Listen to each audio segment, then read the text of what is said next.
नमस्कार मित्रों, आप सभी को मेरा प्रणाम।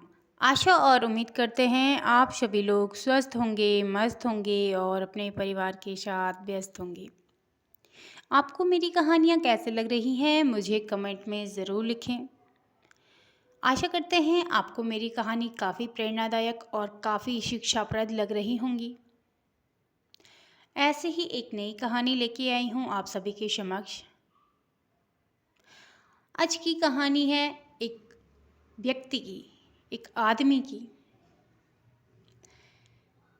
कहानी बहुत डरावनी भी हो सकती है और कहानी से आपको बहुत कुछ सीखने को भी मिल सकता है। एक बार की बात है, एक आदमी बहुत अजीब व गरीब उसकी कंडीशन हो रखी होती है। कंडीशन ये थी कि वह काफ़ी नशा करता था, हमेशा नशे में धुत रहता था। वह अमीर बाप का एक बिगड़ा हुआ लड़का था और अब वह आदमी बन चुका था, यानी कि उसकी एज अब 30 हो चुकी थी। 30 की एज में आते आते वह बहुत ही ज़्यादा लापरवाह और बदतमीज़ किस्म का इंसान बन जाता है। वह किसी को भी कुछ नहीं समझता। उसे एक दिन बहुत खूबसूरत लड़की दिखती है और वह उसे अपने घर लेके चले जाता है। वह लड़की गरीब घर की थी और वह अपने घर से भाग चुकी थी और वह उसके साथ पूरी रात सेक्स करता है। वह उसके साथ संबंध स्थापित कर लेता है और वह लड़की कुछ दिनों बाद प्रेग्नेंट हो जाती है। हाँ, ये बात अलग थी कि उनकी अभी तक शादी नहीं हुई थी और वह व्यक्ति चाहता था कि वह कभी शादी ना करे। ये सब उसकी मंजूरी से ही होता है। लड़की भी उसके पैसे पर ऐश करना चाहती थी और उसको कभी पैसे से कोई खुशी मिली नहीं थी, इसलिए वह अपने उस पैसे से खुश थी जो कि वह व्यक्ति उसे देता था। वह उसे काफ़ी खुश रखा करता था। वह एक बच्चे को जन्म दे देती है जो कि बेटा होता है। वह उसे एक घर खरीद के दे देता है और उस घर की वह मल्लिका यानी कि महारानी होती है। उसके बच्चे लगभग अब दूसरा बच्चा तैयारी में था। वह बहुत अय्यास किस्म का आदमी था। उस औरत को पता था कि जिससे मैं शारीरिक संबंध बना रही हूँ यह एक अय्यास किस्म का आदमी है, पर वह काफ़ी सालों तक उससे शादी नहीं करती। एक दिन उसके मन में यह प्रश्न उठता है और वह उसके पास जाती है और कहती है कि क्यों तुम मुझसे शादी नहीं करना चाहते, कारण क्या है? तभी वह कहता है, पता नहीं तुम्हारे अंदर मुझे एक अजीब सी फीलिंग तो होती है, परंतु मैं तुम्हें शादी नहीं कर सकता तुमसे, क्योंकि मुझे तुमसे प्यार ही नहीं है। शारीरिक संबंध बनाना अलग बात है, यौन संबंध बनाना अलग बात है, परंतु मैं तुमसे कतई प्यार नहीं करता। हाँ, ये सुनकर उस लड़की को हैरानी बहुत ज़्यादा होती है और वह उसे बहुत ज़्यादा अजीब निगाहों से घूरती भी है, परंतु दूसरे ही पल उसके मन में यह ख्याल आता है कि मेरा जो दिनचर्या है वह अच्छी बीतती है। इसके पैसों पर मैं काफ़ी राज कर रही हूँ। जो कुछ मेरे पास कभी न था, आज मेरे पास वह सब कुछ है। हीरे जवाहरात, पैसा, सब कुछ। और मुझे जीवन में क्या चाहिए? सेक्स तो इससे मिल जाता है, बाकी मुझे जीवन में कुछ और नहीं चाहिए। सारी दुनिया उसे उसकी पत्नी के रूप में मानती है, परंतु सच तो ये था कि उसने कभी उससे शादी ही नहीं करी। अब वह दूसरी बच्ची की माँ बन चुकी थी। बच्चे धीरे धीरे बड़े होने लगे और वह स्कूल में दाखिला लेने गए। बच्चे जब स्कूल में दाखिला लेने गए तो उनके पिता के नाम पर उसने उसी का नाम लिखवाया। उससे भी कोई ऐतराज़ नहीं था कि पिता के नाम पर मैं हूँ। वह हर जगह जाता था पिता के नाम पर, पति के नाम पर खड़ा हो जाता था, पर कभी शादी नहीं करी। अब ये क्या था समझ नहीं आया। एक बार एक भीड़ उस आदमी के दरवाजे पर खड़ी हो जाती है।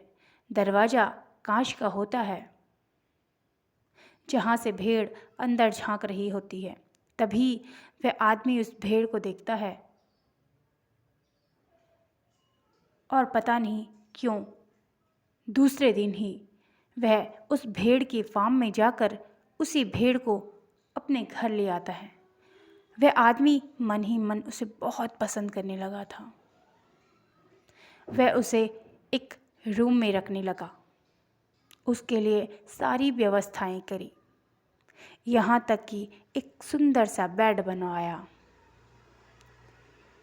और उस व्यक्ति ने उस भेड़ को बड़े अच्छे से पाला और रखा हुआ था।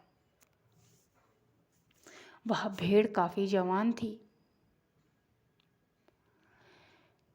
रात में उसे अजीब सी आहट हो रही थी। उसकी पत्नी यानी कि उसकी जो नाम की पत्नी थी वह उसी के साथ बेड पर सो रखा था। ये बात अलग है कि काफ़ी सालों से उसने उसके साथ में कोई भी शारीरिक संबंध नहीं बनाया था, क्योंकि अब बच्चे काफ़ी बड़े हो चुके थे, यहाँ तक कि वह कॉलेज किया कर रहे थे। बच्चे भी घर पर नहीं रहा करते थे, वे हॉस्टल में रहा करते थे। वह औरत अकेले बेड पर छूट गई। वह सो गई थी। वह आदमी दूसरे ही पल उस भेड़ के कमरे में चला जाता है और उससे मीठी मीठी बातें करता है। 1 घंटे बाद फिर वह अपने कमरे में वापस लौटता है, अपनी बीवी को चेक करता है और फिर वापस उस भेड़ के कमरे में चला जाता है, मानो उसे वह आकर्षित लग रही थी। वह अपने कपड़े उतारता है, अपनी शर्ट के बटन खोलता है, अपनी पैंट उतारता है और भेड़ के साथ शारीरिक संबंध बना लेता है। भेड़ काफ़ी उठापटक करती है, क्योंकि भेड़ उसे झेल नहीं पा रही थी, परंतु वह नहीं मानता। उसने उसका मुंह बंद कर लिया और उसके साथ शारीरिक संबंध बनाए। उसके बाद वह अपने कमरे में चला गया और दूसरे दिन जब वह सुबह उठा तो काफ़ी फ्रेश लग रहा था। उसकी पत्नी यानी कि नाम की जो पत्नी थी उसने कहा, आज बड़े खुश हो, तो वह बातें घुमाने लगा। लेकिन पत्नी का उसका व्यवहार देखकर खुश होना लाजमी था। उसकी पत्नी उससे बहुत प्यार करती थी, परंतु वह तो भेड़ के प्यार में पड़ गया। अब वह लगातार यह करने लगा था। वह रोज़ रात को उस औरत के सोने के बाद उस भेड़ के कमरे में जाता, उससे सेक्स करता, शारीरिक संबंध बनाता और फिर वापस अपने कमरे में आकर सो जाता। ऐसी ही उठापटक होने लगी। एक दिन उसके नौकर ने भी सोचा कि मैं भी भेड़ के साथ सेक्स कर लूं। तभी वह आदमी उस कमरे की खटपट सुन लेता है और उस कमरे में जा पड़ता है, जहाँ देखता है कि वह उस भेड़ के साथ ज़बरदस्ती कर रहा होता है। तभी वह अपने नौकर को चाकू मारकर मार डालता है। यह सब उसकी पत्नी देख लेती है। वह उसको एक बड़ी मशीन में डालकर उसका कीमा बना रहा था, ताकि लाश किसी को न मिले, कोई भी सबूत सुराग किसी को न मिले। यह सब उसकी पत्नी ने देख लिया था और वह पागल हो चुकी थी। वह पत्नी तो नाम की थी, परंतु वह प्यार उससे बहुत ज़्यादा करती थी। वह ये सब अपने बच्चों को बताती है, परंतु उसके बच्चे यह सब नहीं मानते।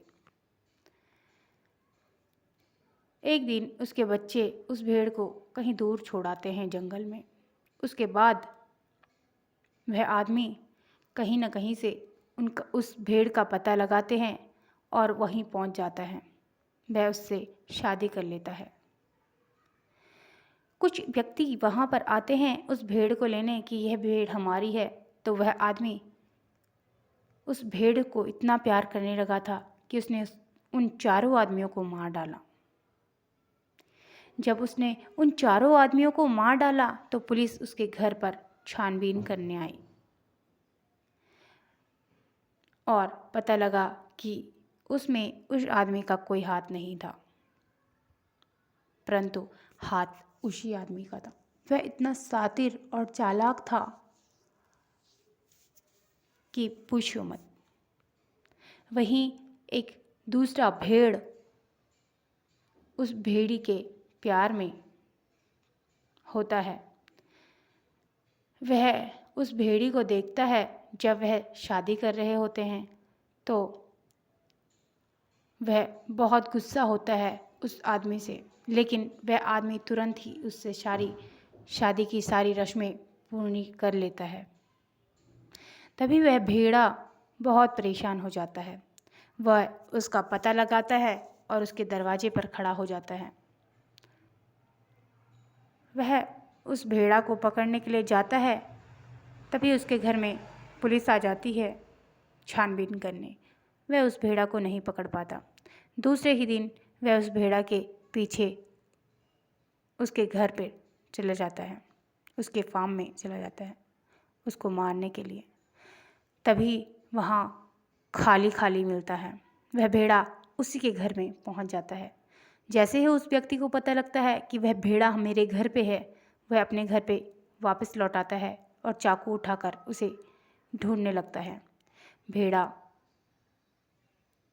उस पर दूर से बहुत ज़्यादा प्रहार करता है और उसके सर से खून निकल आता है। फिर भेड़ा कहीं छुप जाता है। तभी उसकी बीवी सीढ़ियों से नीचे आ रही होती है। वह उसे देख लेता है और वह आदमी मानो उसके अंदर का शैतान जागृत हो उठा हो। वह अपनी पत्नी को चाकू से मारने का प्रयास करने लगता है। पत्नी ऊपर से ही उसके सर पर वास फेंक पड़ती है और उसको जख्मी हालत में भेज देती है। तभी भेड़ा पीछे से आकर उसके साथ उसे अपने सींगों से मार डालता है और उसे बहुत ज़्यादा घायल कर देता है। वह व्यक्ति वहीं मर जाता है। उसकी पत्नी पर चाकू लग जाता है और वह अधमरी हालत में लेटी हुई होती है सीढ़ियों पर। यह इस कहानी का अंतिम चरण था। कुछ वक्त के बाद उसके बच्चे जब घर आते हैं और देखते हैं कि मेरी माँ इस हालत में है, वह अपनी माँ को पूरी तरीके से बचाने का प्रयास करते हैं। उसकी माँ उनसे सच कह देती है कि आज तक हमारी शादी नहीं हुई थी, परंतु बच्चे तुम इन्हीं के हो। वह व्यक्ति तो मर जाता है। अब भेड़ा और भेड़ी आपस में प्यार से रहते हैं और उनकी शादी हो जाती है। वह कुकर्मी आदमी मौत के घाट उतर जाता है उसी क्षण और उसके बच्चे आज भी यह अफसोस में होते हैं कि हमारे पिता ने एक भेड़ी से शादी करी थी, ना कि उसकी माँ से। एक औरत होते हुए उस औरत ने कितना झेला, और वह उस भेड़ी को बचाने का भी प्रयास कर रही थी, परंतु क्या करे, वह एक महिला थी, उसके अंदर ताकत नहीं थी। वह अपने पति से लड़ नहीं पाई, वह अपने प्यार से उसे संभाल नहीं पाई। तो कहानी का आशय यह है कि इंसान यानी कि एक पुरुष कभी भी शैतान बन सकता है। ये मत सोचो कि वह एक पुरुष है, पता नहीं उसके अंदर कौन सा हैवान जागृत हो जाता है कि वह कोई भी कुकर्म कर लेता है। तो आपको मेरी कहानी कैसे लगी, आप मुझे कमेंट में ज़रूर लिखें। नए हैं तो चैनल को सब्सक्राइब करें, बेल आइकन दबाना ना भूलें, और ज़्यादा से ज़्यादा लाइक, शेयर और कमेंट करें। मैं मिलती हूँ आपको एक नई कहानी में, तब तक के लिए आप सभी को मेरा प्रणाम। आशा और उम्मीद करते हैं आपको मेरी कहानियाँ काफ़ी अच्छी लग रही होंगी।